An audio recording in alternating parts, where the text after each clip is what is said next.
हमने ये देखा कि इंसान की बनाई हुई सोच, इंसान के लिखे हुए खत, इंसान की सोची हुई फिलॉसफी, इंसान की कही हुई ज्ञान की बातें वक्त के साथ अपनी कीमत को खो देती हैं। सभ्यताएं आती हैं, सभ्यताएं चली जाती हैं, देश पनपते हैं, विशाल होते हैं और फिर खत्म हो जाते हैं। आपको पता होगा आज से 100 साल पहले हमारा भारत एक था, अफगानिस्तान का कुछ हिस्सा, पाकिस्तान और बांग्लादेश ये सब भारत का हिस्सा था। लेकिन सन 47 तक आते आते हमारे भारत के कई हिस्से हो गए, नए टुकड़े बन गए, नए देश बन गए। ऐसे ही हम जानते हैं कि इस दुनिया में हर चीज फानी है, हर चीज फानी है। मैंने एक शेर सुना था बचपन में कि हर चीज इस दुनिया की फानी देखी, हर चीज दुनिया की आनी जानी देखी, जो देखा, जो जाके नहीं आता वो जवानी देखी, और जो आके नहीं जाता वो बढ़ावा देखा। जवानी एक ऐसी चीज है, छोटे बच्चे हैं, खूबसूरत हैं, खिला रहे हैं, इन्हें पता नहीं कि हमारे पापा बिजली का बिल कैसे भरते हैं, हमारी स्कूल की फीस कैसे भरते हैं, इन्हें पता नहीं कि पापा बाजार जाके क्या क्या मेहनत करते हैं, ऑफिस जाके क्या करते हैं, लेकिन ये हंस रहे हैं, डांस कर रहे हैं, बहुत प्रसन्न है, इनको जो काम मिला उसको शिद्दत से कर रहे हैं, है ना। हमें भी ऐसा होता है कि परमेश्वर ने हमारे लिए ऐसा किया। और मैं आज आया, मैंने देखा, मेरे को आते ही ट्रॉफी पकड़ा दी गई है, मेरे मित्र आए हैं, इनको भी पकड़ा दी, कई लोगों को। हमने तो ऐसा कुछ किया नहीं, लेकिन इस योग में कुछ भी नहीं किया और ट्रॉफी पकड़ा दी गई, फूलमाला डाल दी गई। लेकिन इस बात को समझिए, जब हम इस दुनिया में आए तो हमने क्या किया? हमने अपने माँ बाप के जन्म लेने के लिए क्या किया? हमने स्कूल जाने के लिए क्या किया? लेकिन ये सब हमें चीजें मिलती गई। तो हमने जब इस संसार में जब जन्म लिया, इसको भव सागर कहते हैं, पाप का सागर कहते हैं। जब हमने इसमें जन्म लिया तो हम जन्म से पापी ठहरे। हम छोटे से बच्चे जो होते हैं, हम कहते हैं निर्दोष है। देखो ये भगवान का रूप है, बिल्कुल दिखने में भोले हैं, निर्दोष है, लेकिन मौका मिले तो बच्चे सबसे पहले शैतानी करते हैं। कई एक्सपेरिमेंट करे गए इस बारे में।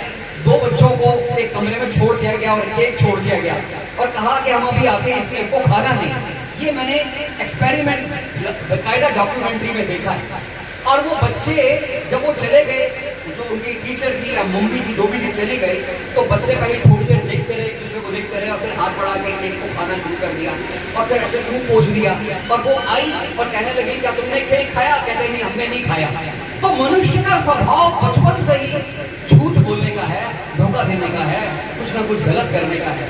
बच्चे को सच बोलना सिखाना पड़ता है, सदाचार सिखाना पड़ता है, अच्छे काम के लिए प्रेरित करना पड़ता है, लेकिन गलत काम के लिए प्रेरित नहीं करना पड़ता। उसको ये नहीं बोलना पड़ता कि जा उसके साथ उसको पिटाई लगा दे, उसको पत्थर मार दे, लेकिन वो जाके बचपन से बच्चा कुछ ना कुछ शरारत करता है। अच्छे संस्कार देने के लिए, अच्छी बातें सिखाने के लिए माँ बाप को, गुरुजनों को बहुत मेहनत करनी पड़ती है। हमें पता लगता है कि मनुष्य का जो स्वभाव है वो बचपन से ही पाप की तरफ है। बचपन से ही उसका स्वभाव परमेश्वर की रीतियों और परमेश्वर के वचनों के खिलाफ है। लेकिन धन्यवाद हो परमेश्वर का कि परमेश्वर ने हमसे ऐसा प्रेम किया कि अपना इकलौता पुत्र दे दिया कि जो कोई उस पर विश्वास करे वो नाश ना हो, परंतु वो अनंत जीवन को पाए। और परमेश्वर का वचन आगे कहता है कि अनंत जीवन क्या है? अनंत जीवन है कि हम परम पिता को जाने और उसके प्रभु यीशु मसीह को जाने, ये अनंत जीवन है। तो अनंत जीवन की जरूरत क्या है? हम बोलते हैं कि मसीह ने हमें अनंत जीवन का उपहार दिया, तो अनंत जीवन का उपहार देने की जरूरत क्यों पड़ी? क्यों? क्योंकि पाप की सजा मृत्यु है। जो भी संसार में पैदा हुआ, चाहे वो किसी भी धर्म में पैदा हुआ, चाहे वो हिंदू है, मुसलमान है, क्रिश्चियन है, जो भी है, जैसा इस माँ बाप ने जन्म लिया स्थूल शरीर में, एक दिन वो स्थूल शरीर मर जाएगा, एक दिन मर जाएगा, एक दिन वो खत्म हो जाएगा। कुछ अच्छे कर्म करे होंगे तो हो सकता है 10 साल, 15 साल, 20 साल उसको याद करेंगे, हो सकता है 50 साल, 100 याद करेंगे और उसके बाद फिर भूल जाएंगे, उस जगह उसको नहीं पहचानेंगे। लेकिन हमें प्रेज द लॉर्ड, प्रभु यीशु मसीह कहता है कि यदि तू मुझ पर विश्वास करेगा तो तू नाश ना होगा, यदि तू मुझ पर विश्वास करता हुआ जीता रहेगा और तू मर भी गया तो तू जीवित रहेगा। हमें प्रेज द लॉर्ड। तो ये अनंत जीवन यीशु मसीह ने हमें दिया है। परमेश्वर का वचन सच्चा है। जब परमेश्वर कोई बात कहता है तो वो सत्य है, आप उसके ऊपर भरोसा कर सकते हो। मनुष्य की बात पे भरोसा नहीं होता है। आपने देखा होगा कि हमारे बड़े बड़े नेता होते हैं, मंत्रीगण होते हैं, कोई चुनाव होते हैं, कई तरह के मैनिफेस्टो बनते हैं। लोग कहते हैं कि हम ये करेंगे, यदि आपने हमें चुन लिया तो हम वो करेंगे, और आपकी कॉलोनी के लिए ऐसा कर देंगे, यहाँ पर वो कर देंगे। लेकिन हम देखते हैं साल 2 साल बाद कुछ नहीं होता। मंत्री पद की शपथ लेते हुए लोग कहते हैं कि मैं अपने वचनों का पालन करूंगा, ये करूंगा। लेकिन फिर हम अखबार में देखते हैं कि एक पार्टी दूसरे पार्टी के लिए कुछ कह रही है, एक नेता दूसरे नेता के लिए कुछ कह रहा है। कोई भी अपने वचन का पक्का नहीं है। लेकिन अभी एक भाई ने प्रार्थना करी थी, मेरे ख्याल हैरी भाई ने प्रार्थना करी थी। उन्होंने मती के 24वें अध्याय के 35वें पद को बोला। उन्होंने बोला कि प्रभु यीशु मसीह क्या कहता है? प्रभु यीशु कहता है स्वर्ग और धरती टल जाएगी पर मेरा वचन न टलेगा, मेरा वचन अटल है। आमीन, प्रेज़ द लॉर्ड। प्रभु का वचन नहीं टलेगा, वो होके रहेगा। जो उसने कह दिया पूरा होके रहेगा। प्रभु यीशु मसीह कहता है कि एक दिन धरती खत्म होनी है, या आकाश खत्म होना है। एक कारपेट जैसे रोल होता है, ये प्रोग्राम में कारपेट लगा हुआ है, जब प्रोग्राम खत्म हो जाएगा टेंट वाला आएगा, इस कारपेट को रोल करके चला जाएगा। ऐसे ही यीशु मसीह कहता है एक दिन जब मैं आऊंगा न्याय के दिन पे, जब प्रभु के दिन पे आऊंगा, तो इस आकाश को कारपेट की तरह रोल करके साइड कर दिया जाएगा। धरती और आकाश जल जाएंगे। ऐसा खतरनाक भयानक दिन की कल्पना है। लेकिन एक आशा हमें दी गई है। वो आशा है, अगर आप 2 कोरिन्थियन की बुक और उसके 15वें अध्याय में पढ़े 5वें 6वें 7वें 8वें पद को, तो वो कहता है कि जैसे पलक झपकती है, ऐसे पलक झपकने के अंदर हमारा रूपांतरण हो जाएगा, हमारे को जिला दिया जाएगा, और जो ये नाशवान शरीर है ये अविनाशी को धारण कर लेगा। और जब नाशवान शरीर अविनाशी को धारण कर लेगा, तब परमेश्वर का वचन कहता है कि कहाँ है मृत्यु, कहाँ है तेरा दंड, बता। क्योंकि पाप का दंड क्या है? मृत्यु का दंड पाप है। और उस पाप का प्रभु यीशु मसीह ने इलाज कर दिया क्रूस के ऊपर। प्रभु का वचन कहता है, बाइबल हमें बता दिया कि पाप की सजा मृत्यु है। जो भी संसार में पैदा हुआ एक दिन मरेगा। लेकिन यीशु मसीह का धन्यवाद है, जब क्रूस पे वो मरे तो हमारे सारे पापों को उन्होंने अपने ऊपर ले लिया। उनके लहू के द्वारा हमें छुटकारा मिला, उनके लहू के द्वारा हमें चंगाई मिली, उनके लहू के द्वारा हमारे को आशीष मिली। और हमें जो अनुग्रह जो परमेश्वर ने हमारे ऊपर किया, जो विश्वास हमें दिया, हम कहते हैं हम प्रभु के वचन पर विश्वास करते हैं, हम कहते हैं हम प्रभु के ऊपर विश्वास करते हैं, हम विश्वासी हो गए हैं। लेकिन ये विश्वास भी आपका खुद का नहीं है, ये विश्वास भी प्रभु ने आपको दिया है, ये भी आपको दान है। एक मैं भी वचन सुना था, भाई ने प्रार्थना करी, मैं थोड़ी आपकी सोच को बदल दूं। उन्होंने कहा पिता धन्यवाद करते हैं जिन्होंने दान दिया। माफ करना मेरे मित्र, दान अभी क्या औकात और हैसियत है कि आप परमेश्वर को दान करें। अब ये जगह दान करने की नहीं है, ये समर्पण की जगह है, ये अर्पण करने की जगह है।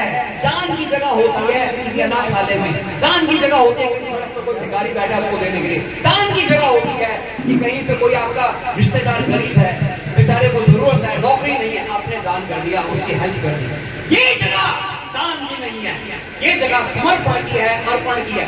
आप में से कितने लोग सोच के आए कि मैं कितने दूं? हो सकता है आप में से कुछ लोगों ने इस प्रोग्राम के लिए कुछ भेंट दी होगी, भाई को सहायता करी होगी क्योंकि आप उस चर्च के मेंबर हैं। लेकिन आज आने से पहले आपने सोचा होगा मैं इतने को दे चुका हूँ, 50 रुपये रख लेता हूँ या 100 रुपये रख लेता हूँ, या ऐसे कई लोगों ने ऐसा सोचा। तो बुरा मत मानना मेरी बात। परमेश्वर किसी का कर्जदार नहीं है। परमेश्वर का वचन कहता है मैं किसी का कर्जदार नहीं हूं। ये जीवन तेरा जो है वो मैंने दिया है, जो तेरी सांस चल रही है मैंने दिया है, जो तेरा रोजगार है मैंने दिया है, जो परिवार है वो मैंने दिया है। तो यहाँ पे जब आते हो, चाहे ये जगह है, चाहे आप चर्च में आ रहे हो, आप समर्पण की भावना से आओ।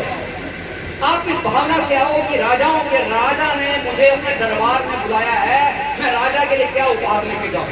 आमीन, praise the Lord, praise the Lord. अपनी सोच को और अपनी मानसिकता को हमें बदलने की जरूरत है कि हम यहाँ सेवा करने के लिए आए हैं, हम यहाँ पे अपने को समर्पण करने के लिए आए हैं। हम ये भेंट लेके आए प्रभु की छोटी सी भेंट लेके आया हूँ, स्वीकार कर मेरी भेंट को, स्वीकार कर मेरी भेंट को। मैं इस लायक नहीं तुझे कुछ दे सकूं, लेकिन अपनी भेंट को मैं लेके आया हूँ, स्वीकार कर। आमीन, praise the Lord, praise the Lord. आपकी सोच को, आप आपकी इस सोच को बदलने की जरूरत है। क्यों लोग बीमारी में फंस रहे हैं, ज्यादा बेरोजगारी में फंस रहे हैं, कई चीजों के लिए लोग प्रार्थनाएं कर रहे हैं, ऐसा नहीं हो रहा है, वैसा नहीं हो रहा है, वो नहीं हो रहा है, क्योंकि आप वचन को नहीं जानते, आप वचन की सामर्थ्य को नहीं पहचानते, और परमेश्वर ने आपको क्या सामर्थ्य अपनी आत्मा के आपके अंदर भरी है उसको आप नहीं पहचानते, इसलिए आप कमजोरी का जीवन जीते, इसलिए आप दुख का जीवन जी रहे हैं, इसलिए आप तंगी का जीवन जी रहे हैं। मैं नहीं जानता आप में शायद करोड़पति भी हूँ, कोई बहुत ताकतवर भी हूँ, लेकिन मैं कहता हूँ यदि वो करोड़ों परमेश्वर के नाम से नहीं निकल रहे, यदि आपकी ताकत परमेश्वर की सेवा के लिए जा रही, वो बेकार है, लानत है। आपको मैं चैलेंज कर रहा हूँ आज, इस बात के लिए मैं आपको चुनौती दे रहा हूँ, अपनी सोच को बदलिए, वचन को पढ़िए, समझिए कि वचन क्या कह रहा है। प्रभु ने हमारे लिए क्या किया, अपने प्राण दिए, प्राण, अपना रक्त बहाया है, अपना जीवन हमें दिया है, हमें अनंत जीवन की आशा दी है। और क्या है आशा, क्या है वो विश्वास, क्या है? मैं इफिसियों की किताब में से पढ़ रहा था, पहले मैं जरमाया से पढ़ रहा था, फिर मैं इफिसियों से पढ़ रहा था, फिर कुरिन्थियों से पढ़ रहा था। इफिसियों की किताब से मैं आपको कुछ बातें बताना चाहता हूँ। इफिसियों की किताब में कुछ बातें लिखी हैं, उससे मैं आपको थोड़ा सा एक दो बातें समझाने की कोशिश करूंगा, समय कम है। इफिसियों की किताब पहला चैप्टर है, पौलुस की ओर से जो परमेश्वर की इच्छा से यीशु मसीह का प्रेरित है, इफिसुस नगर के उन पवित्र मसीह यीशु में विश्वासी लोगों के नाम हमारे पिता परमेश्वर और प्रभु यीशु मसीह की ओर से पूजे रहे। हमारे प्रभु यीशु मसीह के परमेश्वर और पिता का धन्यवाद हो कि उसने हमें मसीह में स्वर्गीय स्थानों में सब प्रकार की आशीष दी है। धन्यवाद हो परमेश्वर का, धन्यवाद हो यीशु मसीह का कि उसने स्वर्गीय स्थानों में, पिता ने मसीह में स्वर्ग स्थानों में हमें सब तरह की आशीषें दी हैं। तोड़ो तोड़ो, चबा चबा के खा लो, एक एक शब्द को चबा चबा के खा लो और जान लो कि शब्द क्या कह रहा है कि पिता ने प्रभु यीशु मसीह के अंदर स्वर्ग स्थानों में हमें सब तरह की आत्मिक आशीषें दी। अब आप बोलेंगे ये तो एक मजाक सा लग रहा भाई मेरे, इसका मतलब आप ये कह रही हो कि मैं एक आशीषित बेटी हूँ, मैं आशीषित पुत्र हूँ, मैं आशीषित हूँ, लेकिन मुझे आशीष नजर नहीं आ रही, मेरे को इस तकलीफ में मैं हूँ। शारीरिक तकलीफ है, मानसिक तकलीफ है, कुछ सामाजिक तकलीफ है, पड़ोसी से मेरी नहीं बनती है, पड़ोसी हमेशा मेरे को देख के ऐसा करता है, मेरे बच्चे मेरा कहना नहीं मानते हैं, और बच्चे कहेंगे बड़ा मेहनत करता हूँ लेकिन ये मेरी समझ में नहीं आ रहा क्या लिखा होता है। कई तरह की कमियां, पटकनियां और कई तरह के बंधनों ने घेरा हुआ है, और आप कह रहे हो कि स्वर्ग के स्थानों में परमेश्वर ने मसीह के अंदर मुझे सब तरह की आशीषें देनी है। तो भाइयों, आपको ये समझना जरूरी है, सोच को बदलना जरूरी है कि आप जो इन आंखों से देख रहे हो स्थूल जगत को, प्रभु आपको वो नहीं दिखा रहा। प्रभु ने आपको आत्मिक प्राणी बनाया है, स्वर्ग का नागरिक बनाया है। यूहन्ना के 1 अध्याय के 11वें पद में प्रभु का वचन कहता है कि वो अपनों के पास आया लेकिन अपनों ने उसे ग्रहण नहीं किया, लेकिन जितनों से ग्रहण किया और उसके नाम पर विश्वास किया उतनों को उसने परमेश्वर की संतान होने का अधिकार दिया। आगे वचन कहता है कि ऐसी संतान जो कि मनुष्य के वंश से नहीं है, जो आदमी से नहीं है, लहू और रक्त के द्वारा नहीं है, शरीर के द्वारा नहीं है, ना किसी शारीरिक पति की इच्छा से है, लेकिन ये संतान परमेश्वर की इच्छा से हुई है। और परमेश्वर का वचन कहता है रोमियों में कि प्रभु यीशु मसीह में मैं एक नई संरचना बन गया हूँ, नई सृष्टि बन गया हूँ, और पुराना चला गया है और नया आ गया है। आमीन, प्रेज़ द लॉर्ड। नया हो गए हो, आपका नयापन आ गया है, आत्मा के अंदर एक नई ज्योति आ गई है, नया ज्ञान आ गया है। अब आप इसको समझिए। इफिसियों के अध्याय 2 में और 5वें 6वें 7वें पद में पौलुस कह रहा है इफिसियंस के चर्च को, और ये पौलुस है कौन, थोड़ा सा इसके बारे में बता दूं। ये पौलुस का नाम सौल था, इससे बड़ा मिशनरी, इससे बड़ा कोई वक्ता मसीह के दुनिया में नहीं हुआ, और उसने इतनी यात्राएं करी, हजारों किलोमीटर के उस जमाने में जब ये बड़े बड़े जहाज नहीं होते, लकड़ी की नाव की, उसमें यात्राएं करी, कितना उसने कष्ट सहा। 2 बार उसका जहाज टूटा, 3-4 बार उसको हंटर पड़े, कई बार उसको डंडों से मारा गया, धुतकारा गया, पीटा गया, उसकी कई तरह से प्रताड़ना हुई, लेकिन उसने मसीह के नाम का प्रचार करना, स्वर्ग के राज्य का प्रचार करना और लोगों को मसीह के बारे में बताना बंद नहीं किया। लेकिन ये पौलुस कौन था? ये पौलुस पहले सौल था और ये इतना गुस्सा आता था मसीह के चेलों से कि इसने मसीह के चेलों को मारा और यहाँ तक कि इसके अंदर क्रोध था। ये वहाँ समय के जो मंदिर के पुजारी के पास गया और कहा कि मुझे आज्ञा पत्र दो, और मैं जाके इनको जगह जगह से पता लगा कि यहाँ से भाग गए यरूशलेम से मसीह के चेले, कोई सीरिया दमिश्क चला गया, कहीं और चला गया, तो उसने कहा कि मैं वहां जाके भी इनको मैं देख लूंगा। और वो जब जा रहा था इस आज्ञा पत्र को लेके, सैनिकों को लेके मारने के लिए दमिश्क की तरफ जा रहा था रास्ते में, तो प्रभु यीशु मसीह की दिव्य ज्योति प्रकट हुई और उसकी आंखों के आगे पर्दे आ गया, उसकी आंखें अंधा हो गया, वो नजर आना बंद हो गया। तो कभी कभी मसीह आंखें बंद भी कर देता है और कभी आंखें खोल भी देता है। आमीन। तो मैं चाहता हूँ आज बंद आंखों को प्रभु खोल दे, प्रेज द लॉर्ड। और फिर एक प्रभु का दास था हनन्याह हिंदी में कहते हैं कि उसको प्रभु का वचन आया कि मैं एक सौल है, उसको तेरे पास भेज रहा हूँ, उसकी आंखें चली गई, उसके प्रार्थना कर उसकी आंखें आ जाएंगी। तो अनंसिया डर गया। जब प्रभु की कोई सेवा का कार्य हमें मिलता है ना, तो कई लोग तो हम कहते हैं कि हम उत्साह से करेंगे, लेकिन कई बार हम डर जाते हैं।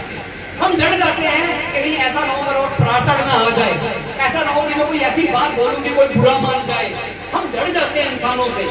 कई बार हम डर जाते हैं कोई हमारे पर अत्याचार ना हो जाए, कोई हमारा दुश्मन ना हो जाए। लेकिन यीशु मसीह ने कहा अनायास को, अनायास मत डर, मत डर, मैं तेरे को अपने वचन दे रहा हूँ कि ये जो व्यक्ति है सौल, इसको नहीं पता, इसको मैंने चुन लिया है।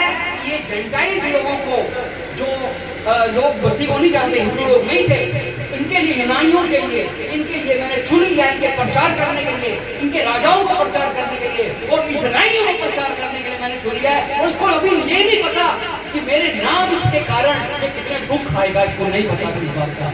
जिस सौल ने इतने दुख दिए मसीह के चेलों को, आज जब वो हनन्याह के पास आता है और कहता प्रार्थना करो मेरे लिए, और जैसे ही हनन्याह प्रार्थना करता है उसकी आंखों से अंधेरा दूर हो जाता है, आंखों की रोशनी खुल जाती है। कोई सोचेगा उसकी ये आंखों की रोशनी आती है, और मैं कहता हूँ उसके मन की आंखें उस दिन खुल गई और मन के अंदर प्रभु यीशु मसीह ने उसे आत्मिक आंखें दे दी। और उस दिन के बाद से लेकर उसने अपना जीवन मसीह के राज्य के लिए, उसके प्रचार के लिए, मसीह के नाम की महिमा के लिए कुर्बान कर दिया।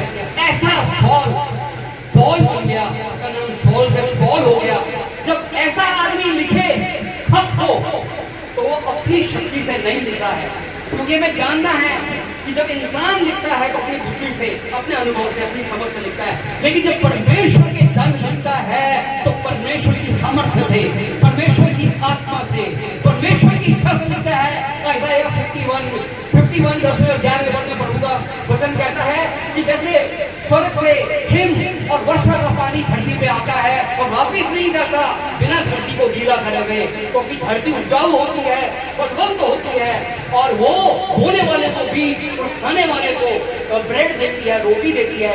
ऐसे ही मेरा वचन है जो मेरे मुख से निकलता है, जो मेरे मुख से निकलता है मेरे हृदय की इच्छा को पूरा करता है, और जिस काम के लिए भेजता हूँ उस वचन को वो पूरा करता है। मैं praise the Lord, praise the Lord. आज परमेश्वर आपको क्या वचन दे रहा है, आज परमेश्वर आपको क्या भरोसा दे रहा है, आप समझ लीजिए कि इफिसियंस 2 के 5 और 7 6 8 में क्या कहा है कि जब हम अपने पापों में मरे थे तो परमेश्वर ने मसीह में हमें जिला दिया, जिंदा कर दिया हमें, प्रेज द लॉर्ड, और हमें स्वर्गीय स्थानों में उठा दिया, और परमेश्वर ने मसीह के अंदर अपने दाहिने हाथ पर उठा दिया, स्वर्गीय स्थानों में उठा दिया हमें। आप सोचोगे मेरे को जन्म अभी हुआ है और मसीह 2000 साल पहले मारा गया, गाड़ा गया और तीसरे दिन जी उठा।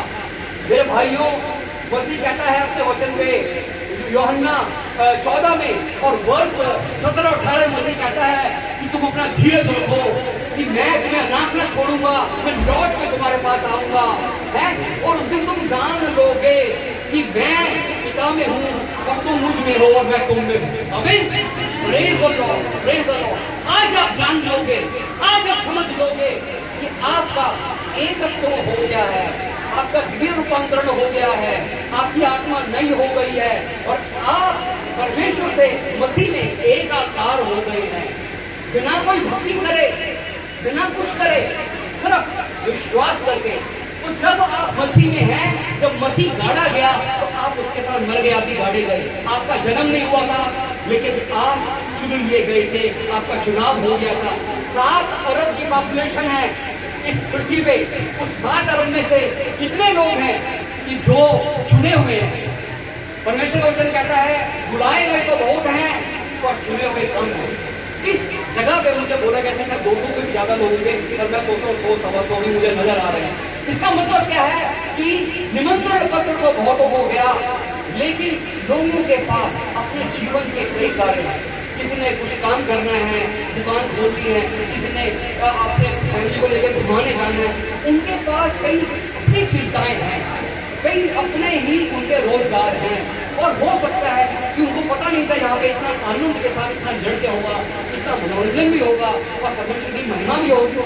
उनको लगा कि हम शायद वो जगह पे जाए वहाँ पे हमारा ज्यादा अच्छा समय बीतेगा, वो नहीं आएगा। तो ये जो निमंत्रण आपने स्वीकार किया, आपने स्वीकार किया, आपने परमेश्वर का आदर किया। आमीन। और यदि परमेश्वर कहता है कि जो मेरा तू आदर करेगा तो मैं भी तेरा आदर करूंगा। आमीन। परमेश्वर आपका आदर करता है। आपने उसका आदर किया कि यहाँ पे आए, आपने अपना समय दिया, लेकिन समय प्रभु का दिया हुआ है, लेकिन आपने इस बात को स्वीकार किया और आपने कहा मैं जाऊंगा, परमेश्वर के भजन होंगे, परमेश्वर के नाम से कुछ कार्यक्रम होगा, वचन सुनने को मिलेगा और मैं कुछ शायद नई समझ के साथ जाऊंगा। तो मैं चाहता हूँ जैसे ही वचन कह रहा है, हम आगे बढ़ते हैं। क्या लिखा है?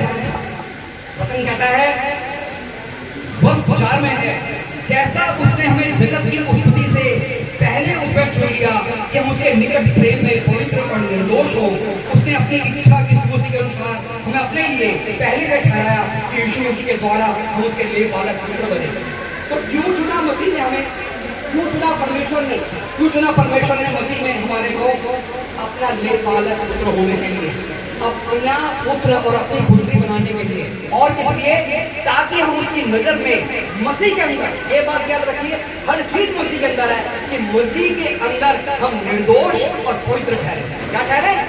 निर्दोष और पवित्र ठहरे। दैट मींस कोई भी गलती आपसे हुई, कोई पाप हुआ, आपने किसी भी मनुष्य के खिलाफ किसी का दिल दुखाया, किसी को धोखा दिया, पाप, ये मत समझिए मैंने मनुष्य के खिलाफ किया, बल्कि ये समझिए मैंने परमेश्वर के खिलाफ किया। लेकिन जब आपने मसीह पर भरोसा किया, उस समय परमेश्वर ने अपने लहू से, पुत्र के लहू से आपको ढक दिया, आपको क्षमा मिल गई और निःशुल्क मिली है। आप इस अध्याय 1 को पूरा पढ़िएगा, समय कम है इसलिए पूरा नहीं पढ़ूंगा मैं, लेकिन आप इसको पढ़िए। इसमें लिखा है कि ये जो है, ये जो अनंत का जीवन है और ये जो पवित्रता है और ये जो बंधनों का छुटकारा है, ये हमारे को निःशुल्क मिला है। निःशुल्क दुनिया में कोई चीज नहीं होती, किसी ना किसी को पे करना पड़ता है, किसी ना किसी को पे करना पड़ता है, कोई ना कोई पे करता है। मैंने देखा कई कॉलेज और यूनिवर्सिटियां कई बच्चों को स्कॉलरशिप देती हैं, फ्री में पढ़ाते हैं, क्योंकि कहते हैं गरीब घर के बच्चे हैं, कोई कहता है इंटेलिजेंट है पर पैसा लिया कोई। लेकिन ये मत समझो कि वो तो निःशुल्क पढ़ रहा है, लेकिन कई अमीर लोग, अच्छे दानी लोग स्कूल को चंदा देते हैं, वो देते हैं, वो कहते हैं किस बच्ची की पढ़ाई के पैसे मैं दूं। तो मेरे भाइयों, इस जगत में फ्री में कुछ नहीं है, मुफ्त में कुछ नहीं है, कोई ना कोई पे कर रहा है कहीं ना कहीं। चाहे का पति पे कर रहा है, चाहे के माँ बाप पे कर रहे हैं, कोई ना कोई पे कर रहा है। आप जो कपड़ा पहन रहे हैं, जो खाना खा रहे हैं, जो भी आप सड़क पे कर रहे हैं, कि सड़क पे मैं चल रहा हूँ, सड़क गवर्नमेंट की फ्री नहीं, फ्री नहीं है। आपने शायद ना दिया हो, हमने टैक्स दिया, उस टैक्स से ये सड़क बनी। फ्री कुछ नहीं है दुनिया में, लेकिन एक चीज फ्री है जिसके लिए निःशुल्क है, और परमेश्वर भी कहता है कि इसलिए यह है ताकि आखिर के आने वाले युग में परमेश्वर के असीम अनुग्रह के असीम धन को जो अपनी करुणा में उसने मसीह के अंदर आपको दिया है, आप समझ सके। तो परमेश्वर ने आपको कैसे चुना? आपसे पूछा कि मैं तुम्हें बचा लूं? आपसे पूछा कि आप मसीह के चेले बनो? नहीं। परमेश्वर ने, आप वचन को पढ़िए, परमेश्वर कहता है कि उसने अपनी निज सम्मति से, अपनी इच्छा से, अपने आनंद से हमें कब चुना? बड़ा ध्यान देने वाली बात है। वर्ष 4 कहता है कि उसने हमें संसार की उत्पत्ति से पहले हमें चुन लिया। कब चुना हमारे को? संसार की उत्पत्ति से पहले चुन लिया। आमीन। आपका चुनाव निश्चित है और वो मसीह में है और वो परमेश्वर के द्वारा है और अपनी बुद्धि और अपनी इच्छा के द्वारा है। आपकी बुद्धि आपकी इच्छा के द्वारा नहीं है। लेकिन अब आपका क्या काम है? आपका काम है कि प्रभु मैं तो इस लायक नहीं था कि मैं कुछ तेरे आगे भेंट ला सकूं, या मेरे कर्म इस लायक थे कि मैं तुझे पा सकूं। आपको पता है जब क्लास में पढ़ाई लिखाई होती है तो जो नालायक बच्चे होते हैं वो पता क्या करते हैं, भैया हम इस लायक नहीं है कि मैडम ने कुछ पूछे जवाब नहीं और सबसे पीछे जाके बैठते हैं, सबसे पीछे जाके बैठेंगे हैं। जब कोई घर में 3-4 बच्चे हैं, कुछ शैतानी कुछ गलती हो गई तो जो नालायक बच्चे जाके छुप जाके गलती किसी ने करे मार मुझे ही पड़ेगी, होता है ना ऐसा है। तो हम जो है ना सब नालायक बच्चे, नालायक कुछ नहीं हमें आता है। लेकिन परमेश्वर का वचन कहता है कि शक्तिशाली अपनी शक्ति पे घमंड ना करे, बुद्धिमान अपनी बुद्धि पे घमंड ना करे और अमीर अपनी अमीरी पे ना घमंड करे। यदि कोई घमंड करता है तो इस बात पे घमंड करे कि प्रभु को वो जानता है और प्रभु को पहचानता है। हमें आज अब इस बात पर घमंड करे कि आपने वो न्योता स्वीकार किया, आप यहाँ आ गए और आपको यह पता लग गई कि मुझे तो मेरा चुनाव तो जब मैंने धरती में शारीरिक जन्म लिया और यीशु मसीह 2000 साल पहले आया, उस समय नहीं उससे ही पहले है। हमारे बाइबल के हिसाब से ये पृथ्वी और सूर्य वगैरह 6000 साल पहले, साइंस के हिसाब से करोड़ों साल पहले बना जब भी बने। लेकिन इतना पता है कि सूर्य के बनने से पहले, चंद्रमा के बनने से पहले, इस सृष्टि में कुछ भी होने से पहले मेरे को चुन लिया था। मेरा कोई अस्तित्व था, आमीन, मेरा कोई स्वरूप था, प्रभु मुझे पहचानता था और आज भी मुझे पहचानता है। मसीह कहता है क्यों चिंता करते हो, तुम्हारे सर का एक एक बाल गिना हुआ है। आमीन, प्रेज़ द लॉर्ड। प्रभु अपनों को पहचानता है। मसीह कहता है मेरी भेड़ें मुझे पहचानती है, मेरी आवाज को पहचानती है और मेरी पुकार सुनती है और मेरे पीछे पीछे आते हैं। आमीन।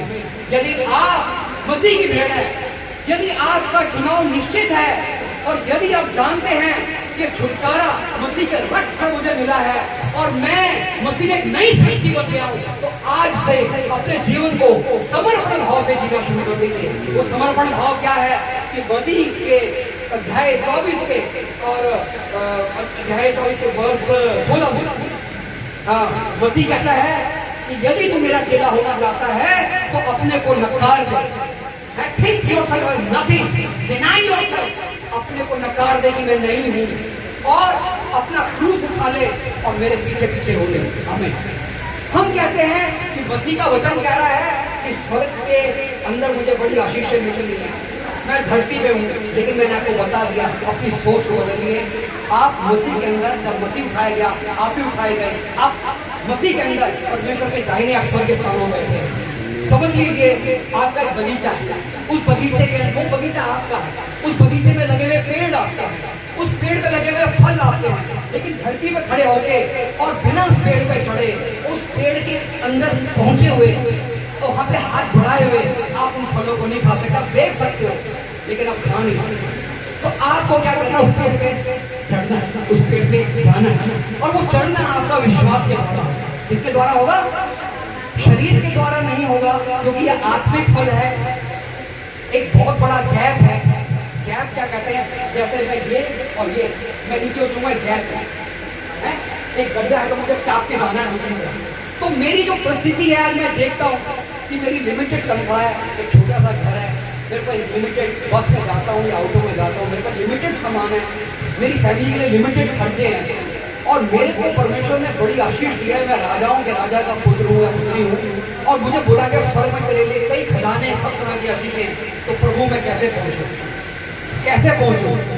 तो मैं आपको ये कहूँगा कि जैसे आपका चुनाव होके आत्मिक रूप में आप नए बने हो, परमेश्वर मुझसे कहते हैं अब आत्मा के द्वारा अपनी सोच को, अपनी बुद्धि को नया करते जाओ। आमीन। बुद्धि को नया करते जाओ। जैसे यीशु सोचता वैसे सोचो, जैसे यीशु करता वैसे करो। आप अपनी छोटी सी बूंदी से, छोटी सी शक्ति से, छोटी सी बुद्धि से एक छोटी छोटी बच्चियों में इतना अच्छा डांस किया, आपने क्यों नहीं किया? आपका मन लालाई था कि प्रभु के आगे डांस करे। मेरा तो बड़ा मन कर रहा था मैं डांस करूं प्रभु के आगे, मैं नाचूं, लेकिन मैं थोड़ा सा आपने करने, ये बोलेंगे ये तो पास्टर तो पगला गया, ये देखो ये डांस करना। लेकिन देखो जिस राजा दाऊद की हम इनकी प्रशंसा करते हैं, हम कहते हैं कि राजा दाऊद जो था वो अपने कपड़ों का भी ध्यान नहीं किया, और वो आर्ट के प्रभु की जो आर्ट की परमेश्वर का देगा उसने नृत्य किया, अपने कपड़ों का ध्यान नहीं किया। ऐसा आपको होना चाहिए, दुनिया की परवाह नहीं माननी। मेरे को प्रभु ने कहा, मेरे भाई ने जिन्हें इन्वाइट किया, बोलने का पता कि बहुत मुखर बोलता हूँ, मैं डरता नहीं हूँ, कई कड़ी बातें भी बोल देता हूँ। तुमने कहा देखिए यहाँ कैमरे लगे, मैं नहीं ऐसा ना बोलने का होगा, कल हमारे में प्रॉब्लम हो जाए, आप नहीं परवाह नहीं। पौलुस न बनता यदि वो ये सोचता कि क्या होगा, वो नहीं हो सकता। पौलुस नहीं हो सकता था, वो सॉल ही रहता। यदि आज आपको स्वर्ग के फल और वो स्वर्ग के आशीर्वाद धरती पे फलवित करने हैं, मैनिफेस्ट करने हैं, वो छुपे हुए हैं, हिडन हैं, अगर उनको आपने अपने जीवन में पूर्ण करना है और आगे लेके आना है, तो अपने विश्वास को जीना शुरू कर दो। और विश्वास क्या है? अपनी इंग्लिश में होते हैं हिब्रू का चैप्टर 11 वर्स 1 क्या कहता है? परमेश्वर का वचन कहता है कि जो विश्वास है वो हमारी आशा करी हुई चीजों का निश्चय है, और जिसको हम नहीं देखते उसका प्रमाण है। मतलब कि आपने अभी देखा नहीं है परमेश्वर कैसा है, लेकिन आपने विश्वास किया है कि परमेश्वर है। अभी आपने देखा नहीं है, भाई ने कहा कि हमारे बच्चे कहीं प्रधानमंत्री बन जाए, राष्ट्रपति बन जाए, गवर्नर बन जाए, बहुत अच्छी बात कही और बने के आमीन टू दैट। अभी बने नहीं है तो भाई और अपने बच्चे को क्या बोल रहे हो? बड़ा नालायक है, अरे कहना नहीं, अरे ये देखो ऐसा करता है, अरे वैसे। अरे भाई अपने बच्चे को राष्ट्रपति समझ के राष्ट्रपति के साथ व्यवहार करना शुरू कर दो, उसके साथ उसको प्रधानमंत्री समझ के प्रधानमंत्री कैसा आदर देना शुरू कर दो अपने बच्चे को। उसको एथलीट बनाना चाहते हो, उसको बोलो बेटा तू वर्ल्ड चैंपियन है। लंगड़े भी हिमालय पर्वत पे चढ़ गए हैं जब पढ़ किया है तो। जो बोलते हो, जो सुनते हो, विश्वास करो। देखा नहीं है लेकिन आपका विश्वास उस बात का प्रमाण होगा कि वो चीज है। आपने देखा नहीं है लेकिन आप कार्य कर रहे हो विश्वास में, तो क्या होगा?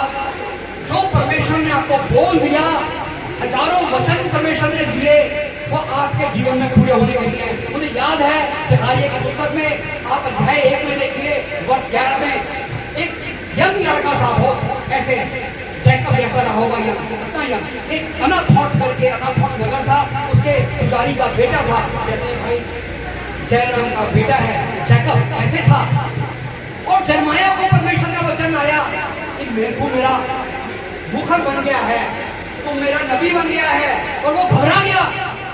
जैसे कि मान लो मेरी जगह जयराम भाई बोलते जैकब को, जैकब अगले साल तुम्हें प्रमोशन करना ही घबरा देगा, मेरे बस की नहीं है, मैं ऐसा नहीं बोल सकता। पिछले साल तो अंकल आए थे कैसा बोल रहे थे, लेकिन परमेश्वर ने क्या कहा? जैकब जरमाया को क्या बोला? मत डर, मत डर, मैं अपना वचन तेरे मुख में डालता हूँ, मत डर।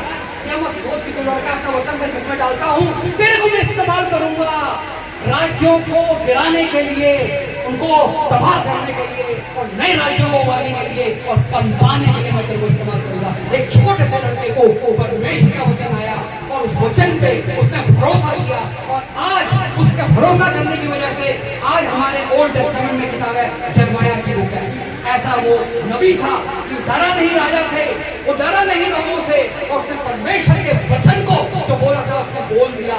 उसको गड्ढे में भी डाला गया, उसको मारा भी गया, उसको हर तरह से दुष्कारा गया, लेकिन वो सब आदमी शर्मिंदा हुए जिन्होंने उसका प्रतिरोध किया और परमेश्वर के उसके सिंह को ऊंचा किया कि उसके वचनों को अपने वचनों में डाला। हमें प्रेज द लॉर्ड। परमेश्वर आपकी सेहत नहीं देखता, आपकी जेब के पैसे नहीं देखता, आपकी पढ़ाई लिखाई नहीं देखता, परमेश्वर आपके हृदय को देखता है, परमेश्वर आपके जीवन को देखता है, परमेश्वर आपके हृदय को बदलना चाहता है, आपके जीवन को बदलना चाहता है, स्वर्गीय आशीषों से आपको भरना चाहता है। आप विश्वास करो, आप विश्वास करो। जब आप विश्वास में कोई कदम उठाओगे तब पता लगेगा इस बात का प्रमाण है कि आप वाकई में आपके अंदर आता है, वाकई में आता है कि मेरी आत्मा को बस देखते मेरा शरीर उतर जाएगा। मेरे को यहाँ पे संघर्ष, पौलुस को जब चुना गया इतना उसके ऊपर संघर्ष हुए, जरमाया के इतने संघर्ष हुए, जो सबको चुना गया कि तू बड़ा अधिकारी होगा, बहुत बड़ा होगा, सब तेरे आगे झुकेंगे तेरे भाई थे, लेकिन उसको जेल जाना पड़ा, उसको तहखानों में जाना पड़ा, उसको गुलामी में जाना पड़ा। मसीह आज परमेश्वर के दाहिने हाथ में बैठा है सबसे ऊंचे स्थान पे, लेकिन मसीह जो है उसने उस गरिमा को पाने से पहले, उस महिमा से पहले, मसीह जो था क्रूस पे जाने से पहले वो पूछ लेना, उसको हंडा मारे गए, उसको क्रूस पे मार दिया गया, उसको निर्दोष किया। उसने क्या कहा? पिता ने माफ कर दे, ये नहीं जानते ये क्या कर रहे हैं। ऐसे ही आपका एटीट्यूड होना चाहिए, ऐसी आपकी सोच होनी चाहिए कि पिता माफ कर दे। तो यदि आप चाहते हैं आपके जीवन में आशीर्वाद आए, जो आशीषे वचन में ही आपके अंदर आए, तो आज से आप विश्वास का जीवन जीना शुरू करें, धर्मी की तरह जीवन जिए। साम 112:4 में परमेश्वर का वचन कहता है कि सीधे व्यक्ति के लिए जिसकी चाल चलन और जिसका जो खरा है, खरे बनता है, अंधकार में भी उसके ऊपर ज्योति प्रकट होती है। अंधकार में भी उसके ऊपर ज्योति प्रकट होती है। परमेश्वर आपके जीवन में अपने नाम का उजाला कर रहा है। आप अपनी सोच को बदल दीजिए और विश्वास में हर कार्य को करिए। अपने जब आप वचन बोलते हो, क्योंकि प्रभु आपके अंदर है, वचन को सोच समझ के बोलिए। आपके अंदर परमेश्वर ने सामर्थ्य दिया वचन की, उसको इस्तेमाल करिए और परमेश्वर के अनुग्रह से आपका जीवन बदल जाएगा। परमेश्वर आपको धोखायत से हर चीज में आशीर्वाद देगा। दुख, संकट और हर चीज आएगी, सब पे आती है, लेकिन ये बात का भरोसा रहेगा कि प्रभु ने मुझे ये वचन दिया है, ये वचन पूरा होके रहेगा। प्रभु ने कहा है अपने वचन में कि धरती और आकाश टल जाएगा और मेरा वचन न टलेगा, मेरा वचन अटल है कि पूरा होके रहेगा। धन्यवाद है कि आपने ध्यान से इस वचन को सुना है, परमेश्वर सुना है। काफी बातें कहने के लिए आज, लेकिन मैं इतना ही कहूँगा, याद रखिए आप चुनाव किए हुए लोग हो। सृष्टि के बनने से पहले आपका चुनाव हो रखा है। स्वर्ग स्थान में आपको आशीषें मिली गई है और मुझे कैसा पता लगता है कि हमारा चुनाव है। एक वर्ष आपको आगे बता दूं, वर्ष 13 क्या कहती है? इफिसियंस 1:13 में कहती है, 12 से शुरू कहा कि हम जिन्होंने पहले उसकी महिमा के कारण हो, उसी में तुम पर भी जब तुमने सत्य का वचन सुना तो तुम्हारे उद्धार का सुसमाचार है और जिस पर तुमने विश्वास किया प्रतिज्ञा के पवित्र आत्मा की छाप। मसीह क्या कह रहा है कि जब तुमने उद्धार के सुसमाचार को तो विश्वास किया। यदि आपने विश्वास किया, इस पर आपका चुनाव हो रखा था, तभी आपने विश्वास किया। Praise the Lord.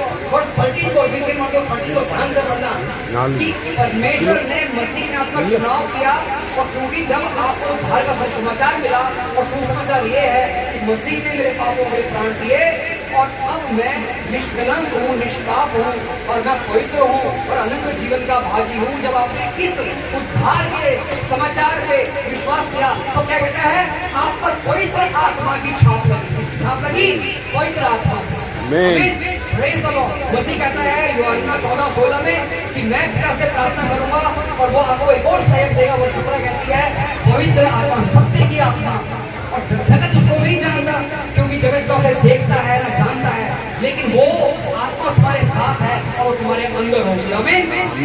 परमेश्वर की छाप आपके ऊपर है, उसकी पवित्र आत्मा उसके आपके अंदर है।